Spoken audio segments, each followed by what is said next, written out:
kita lebih muda ya dari Dewa, lebih muda dari Slank pastinya ya.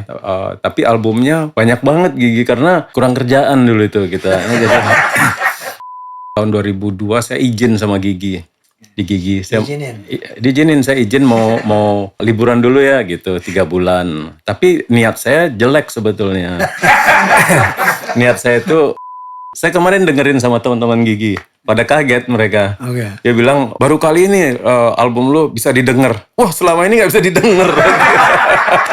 Baru tahu saya. Pas denger suara Pak Haji, Arman kaget. Pertama dong, gue pikir Katon katanya.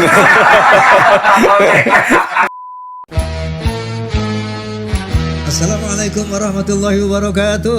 Yuk, take.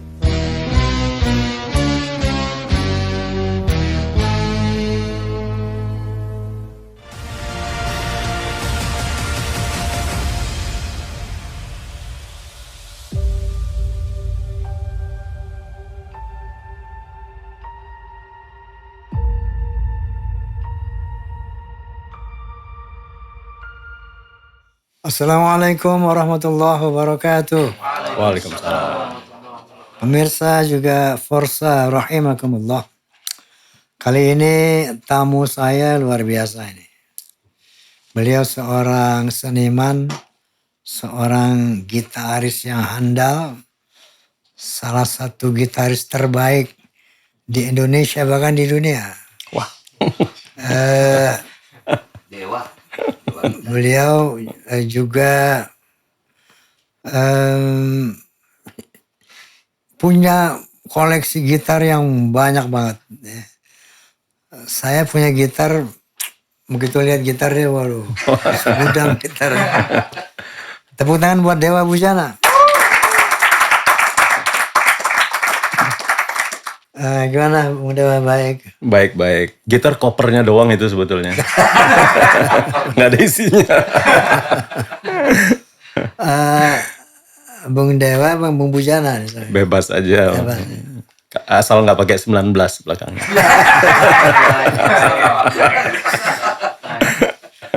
Dewa 19, Dani datang.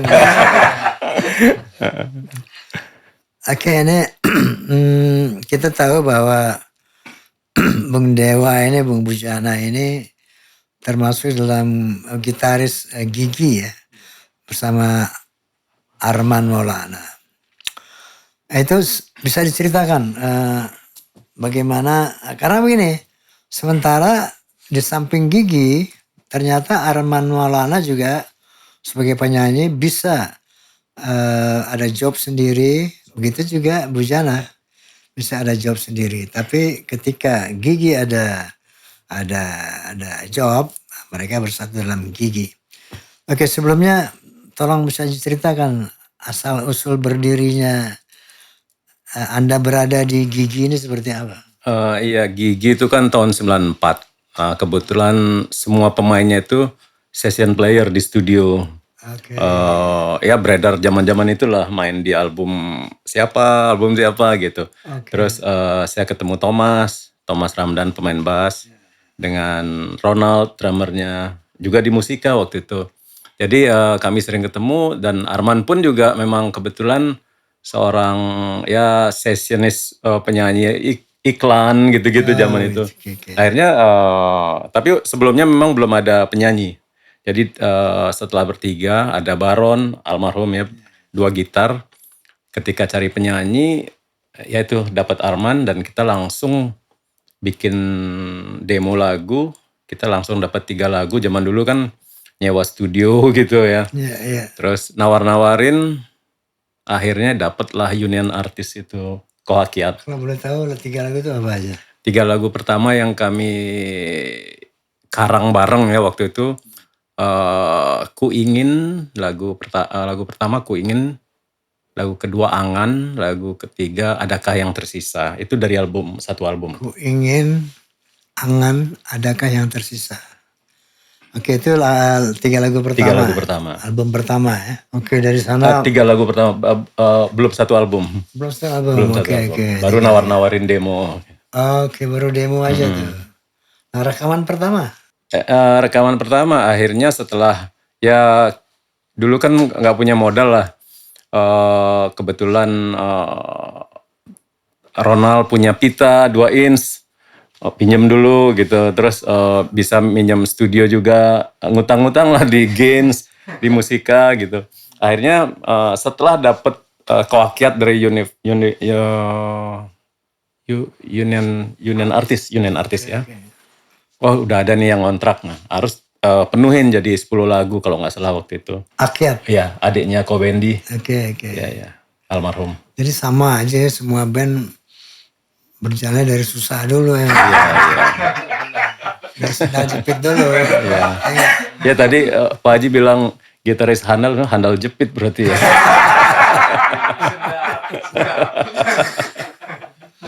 Oh iya, dia punya teknik loh, keren, luar biasa.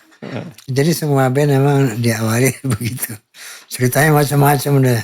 Ada jual soto ayam dulu. Ya, macam-macam. Ya, macam-macam. Masya Allah, macam-macam.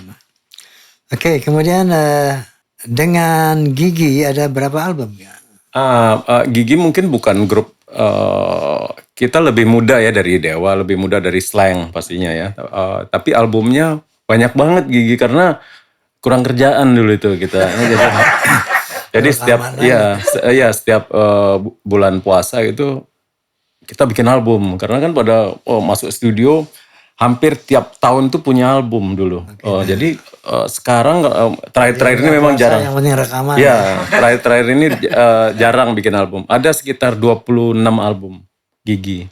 26 album. Di luar single-single yang lain termasuk 3 album Ramadan, 3 apa 4 ya? Lupa saya malah. Bagaimana kemudian Anda bisa punya job sendiri di luar Gigi itu ada kesepakatan seperti apa? Iya itu kita memang nggak pernah punya kontrak dalam grup. Tiba-tiba saya kayaknya yang duluan bikin solo instrumental ya. Tahun 97 saya bikin. Tapi sebelumnya Arman sebelum Gigi punya solo dia memang. Jadi tapi setelah Gigi saya lah yang pertama bikin album solo tahun 97, terus tahun 2000 bikin lagi, terus tahun 2002 mulai saya rekaman di Amerika, 2005 itu album solo saya banyak juga jadinya, banyak instrumental ya, rekaman live di Amerika. Sekarang ada sekitar 12 album. 12 album solo. Ya, jadi beliau banyak rekaman di luar negeri ya. Dan tanya Amerika. Bisa diceritakan tuh bagaimana rekaman di Amerika? Ya, kalau rekaman di Amerika pertama itu saya tahun 2002. Saya memang tadinya kan tahun 2002 saya izin sama Gigi. Di Gigi. Diizinin, saya izin mau liburan dulu ya gitu 3 bulan. Tapi niat saya jelek sebetulnya. Niat saya itu karena saya dari dulu kan saya cita-cita pengen sekolah musik dulunya ya. Mudah-mudahan sih ini nggak denger. Iya.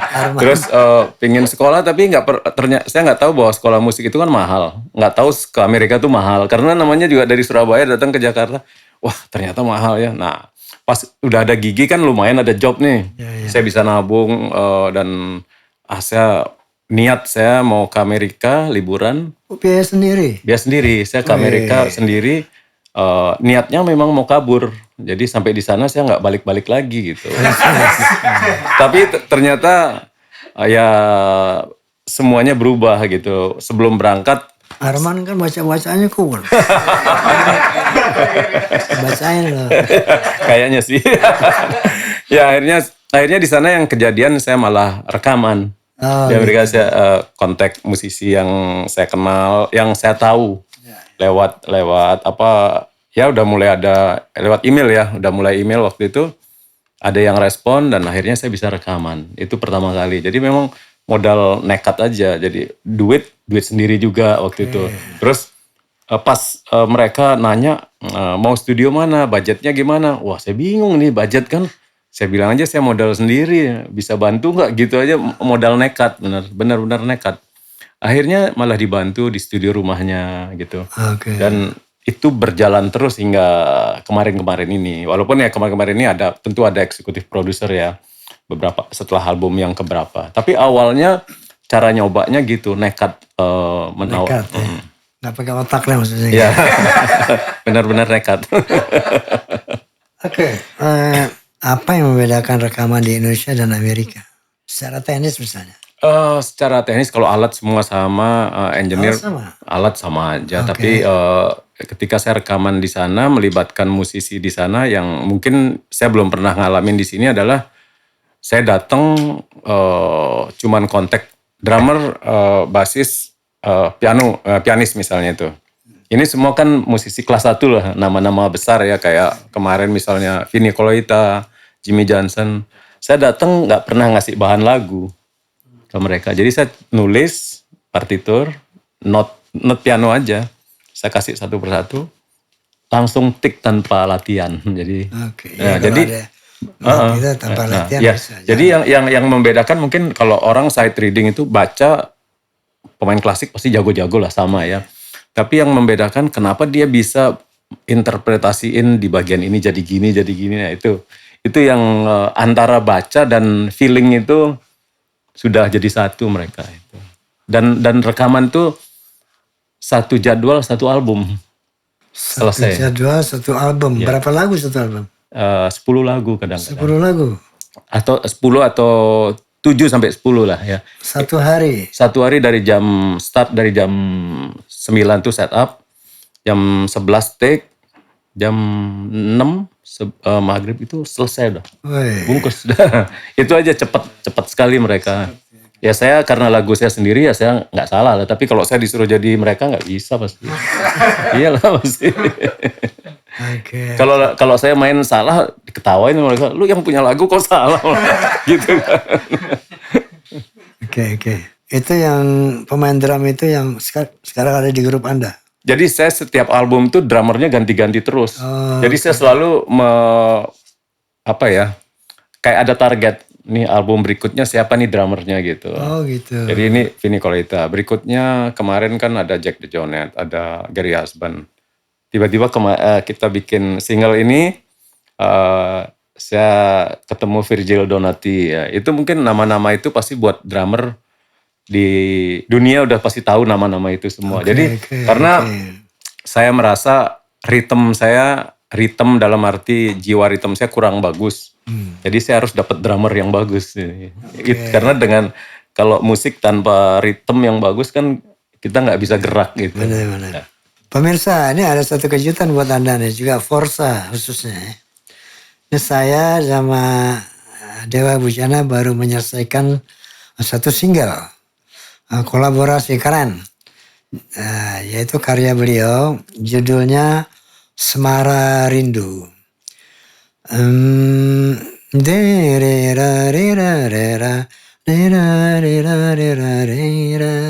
Kayak gitu lagunya, tapi nggak boleh terus ntar lo nggak boleh. Jadi kita di situ duet nyanyi, kemudian kolaborasi gitar, keren banget. Nah, yang saya mau tanyakan, bagaimana muncul ide untuk duet dengan Living Legend. Seorang dangduters gitu. Dangduters. Roma Irama. Ya karena saya mikir kan musik itu nggak ada nggak ada. Iya, genre itu udah nggak ada lagi kotak-kotak gitu. Ya dan saya mikir juga dengan musik kita tuh bisa bikin apa aja, bikin sesuatu yang masalah enak nggak enak kan selera ya. Tapi dengan musik misalnya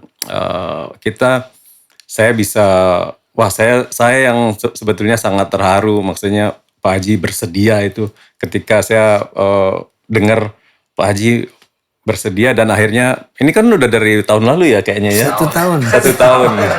1 tahun buat saya sih cepet buat saya karena iya benar maksudnya belum pernah ada kayaknya yang instrumentalis kerjasama dengan Pak Haji belum pernah ada loh. Belum pernah ada kan? Kalau grup pop mungkin banyak ya atau ada. Jadi buat saya ini, saya kemarin dengerin sama teman-teman Gigi. Pada kaget mereka. Oke. Dia bilang, baru kali ini album lu bisa didengar. Wah, selama ini gak bisa didengar. Baru tahu saya kalau nggak bisa didengar. Maksudnya, oh berarti karena ada nyanyinya gitu. Dan pas dengar suara Pak Haji kaget, Arman kaget. Pertama dong, gue pikir Katon katanya. Dia pikir, tapi pas, wah ini pasti Pak Haji ini gitu. Wah itu jadi ya saya sangat terharu Pak Haji bersedia kolaborasi. Jadi buat saya ini adalah sebuah perjalanan baru buat saya, perjalanan dalam bermusik. Ya rekaman di mana aja bisa kan, karena ya saya bilang tadi rekaman di Amerika di mana ya udah pernah gitu maksudnya. Tapi di Indonesia sendiri ada satu sosok yang tiada duanya nih, kayak mobil aja nggak ada duanya loncat satu. Ya itu. Dan saya pikir dalam gitar, dalam itu kan nggak ada batas ya, nggak ada batas. Dan kebetulan gitar kami nggak ada ujungnya, jadi tanpa ujung. Ya, dalam bermusik nggak ada ujungnya ini. Jadi ya udah ini akhirnya tercapailah jadi Semara Rindu ini. Oke, Bung Dewa, saya sendiri juga merasa terhormat ya. Bisa diajak bareng kolaborasi sama salah seorang gitaris andal Indonesia. Ini juga hal baru ya, gitaris loh. Dan begitu saya dengar lagunya, ini dangdut bukan, pop bukan, jazz bukan, rock bukan, unik gitu.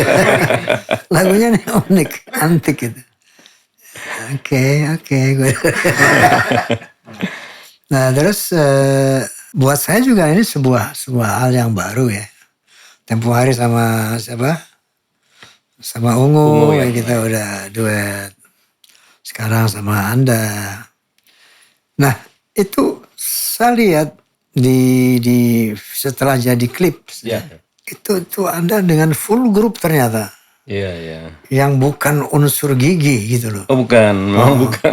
Itu drummernya dari bule loh, drummernya.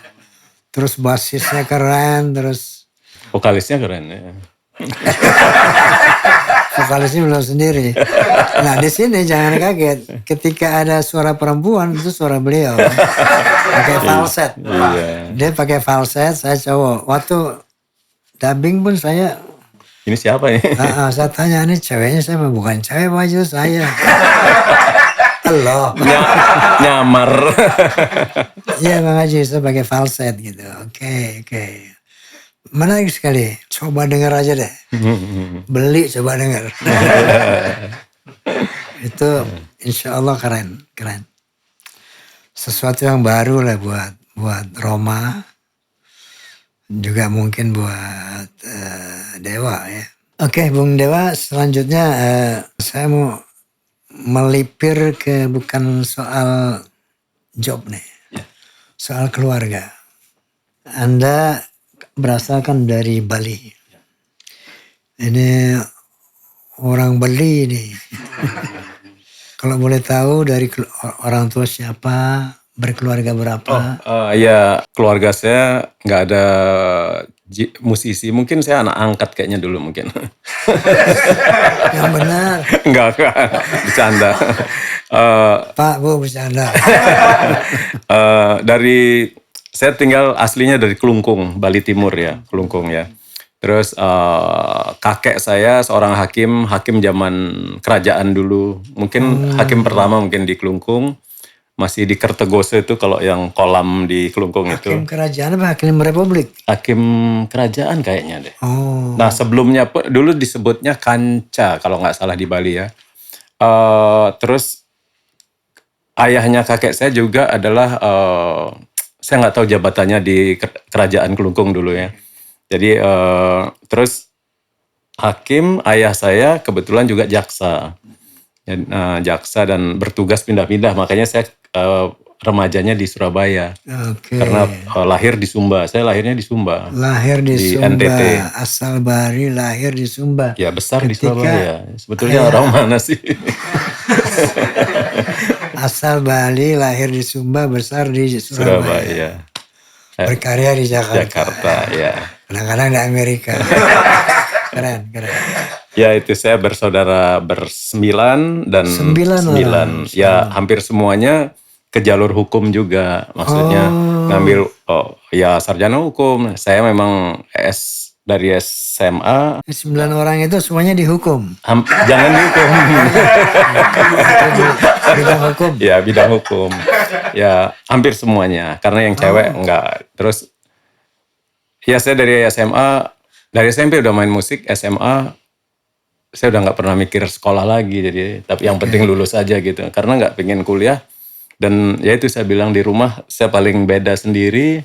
Ya lulus SMA saya berangkat ke Jakarta, ya itu yang saya pernah rekaman di sini juga tahun berapa itu, tahun 81. Marahin nggak sama Babe? Kamu nih bukan jadi hakim. Iya, tapi Malah lebih baik saya jadi musisi aja sih sebenarnya. Gitu, nggak dimarahin. Enggak sih, enggak dimarahin. Pasnya sudah beristri kan? Udah.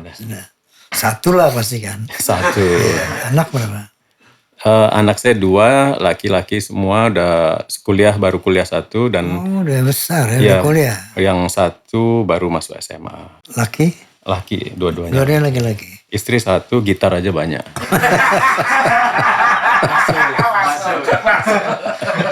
Ada istri saya pernah bilang gini. Ini ngomong nggak salah loh. Istri 1 gitar banyak. Ini poligami juga. Karena istri saya pernah bilang begini. Sama gitar ya. Itu madu mati gitu ya. Madu mati ya? Madu mati. Karena Jadi madu tapi mati. dia apa-apain diem. Mati. Gitar melulu gitu. Gitar udah peluk-peluk. Oke, Bujana. Tapi lagunya Pak Haji kan ada juga. Bujana.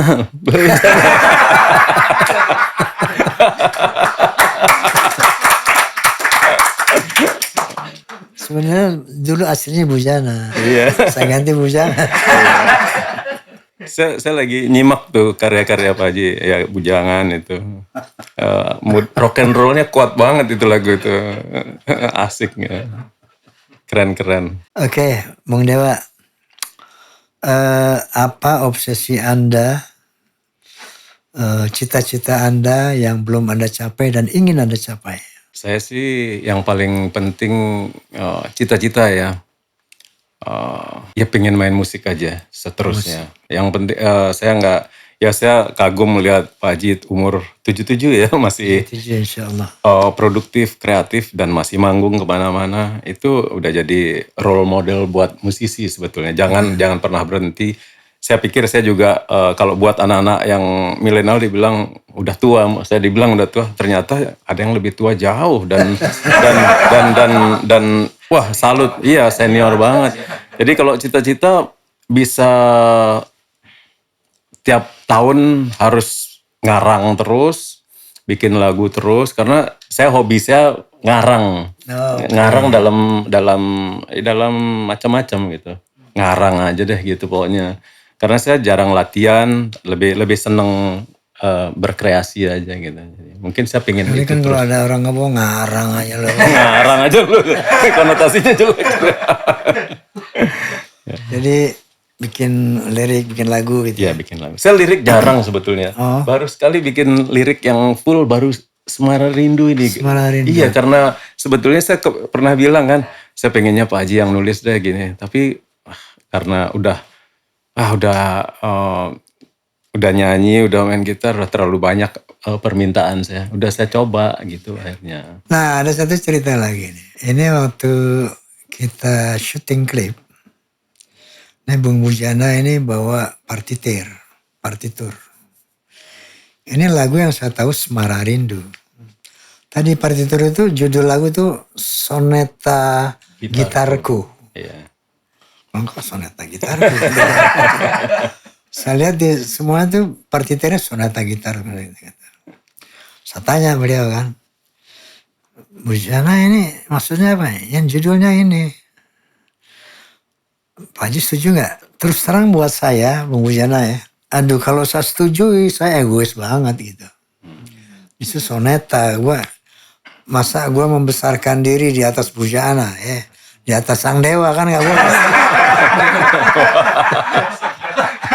Para dewa tadi dong. Jadi dia minta sebetulnya ini Pak Haji karena dia tuliskan itu soneta gitarku judulnya, berarti dia tuliskan dia mau itu.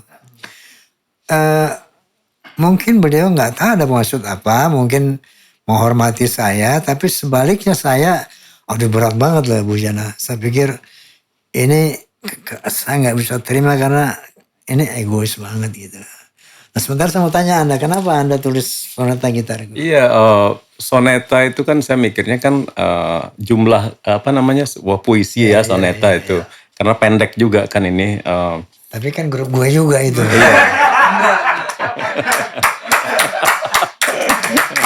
Minta izin maksudnya. Iya benar, soneta. Saya selalu pakai nama gitarku di email saya gitu. Saya dulu punya saya punya cita-cita bikin museum gitar, namanya Museum Gitarku gitu. Gitarku. Jadi saya gabung tadinya itu. Cuman saya lihat di dalam lirik itu kan ada Semara Rindu. Semara Rindu itu nggak pernah dipakai di dalam ini kan Asmara Rindu. Wah, saya pikir ini lebih nakal lah gitu ya, Semara Rindu lebih unik gitu. Jadi saya soneta gitarku juga cakep juga nih gitu karena saya tanya-tanya juga. Makanya kemarin saya Pak Haji ada deh yang pilih deh gitu. Iya saya disuruh pilih ya Pak. Saya nggak mau pilih sonata gitarku, kenapa? Saya merasa membawahi dewa gitu, gak enak. Kayak gitu seperti itu. Jadi Masya Allah perjalanan kita semoga mempererat persahabatan kita ke depan. Juga ini bisa untuk cerminan buat para musisi. Bahwa kolaborasi itu sesungguhnya menambah pengetahuan kita, wawasan kita dalam bermusik ya. Dan ternyata musik mempersatukan, luar biasa. Iya, mungkin itu yang pesan paling utama ya di lagu ini. Seindah melodiku melukiskan Semara Rindu kan. Melodiku melukiskan Semara Rindu. Sesahdu suara gitar. Bila kita saling mendengar. Jadi saya mikir di kita ini kan saling ribut kadang-kadang kan gitu. Ya kalau kita bisa saling dengar kan bisa jadi satu harmoni. Betul. Saya mikirnya itu aja kemarin. Keren. Oke, last statement Bung Bujana untuk para milenial nih dalam bermusik. Tadi Pak Haji juga udah memberi pesan kolaborasi itu penting karena kita hidup tidak sendiri, sama seperti kita bermasyarakat sama juga dalam membuat karya, dalam solo dengan grup tuh beda tentunya ya. Kolaborasi itu juga menyatukan banyak hal, menyatukan prinsip, menyatukan dalam musik enak jadi satu. Tidak ada genre, tidak ada umur, jadi ngomong umur. Tidak ada, tapi yang paling utama adalah tanpa ujung gitarnya gitu. Jadi buat saya kembali lagi bilang, saya yang sangat berterima kasih bisa tampil sekarang di sini, bisa bikin satu kolaborasi yang belum pernah dibikin di Indonesia, mungkin belum pernah ada yang bikin dengan Pak Haji. Ada instrumen gitar, terus ada nyanyinya, dan juga di sini ada kolaborasi dengan Virgil Donati sama Syahdu Rasidi. Wah, itu aja dari saya. Terima kasih banyak. Baik pemirsa juga Forsa, mudah-mudahan ini bisa menginspirasi kita semua bahwa di dalam berkarya apapun jangan pernah berhenti karena usia.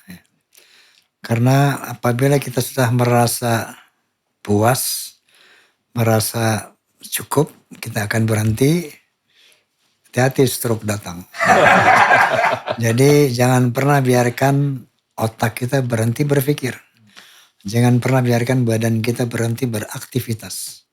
Selama badan terus beraktivitas, selama otak kita terus berpikir, insya Allah kita akan tetap muda dalam usia yang setua apapun. Allahul muwaffiq ila aqwamit thoriq. Billahi taufiq wal hidayah. Assalamualaikum warahmatullahi wabarakatuh. Waalaikumsalam.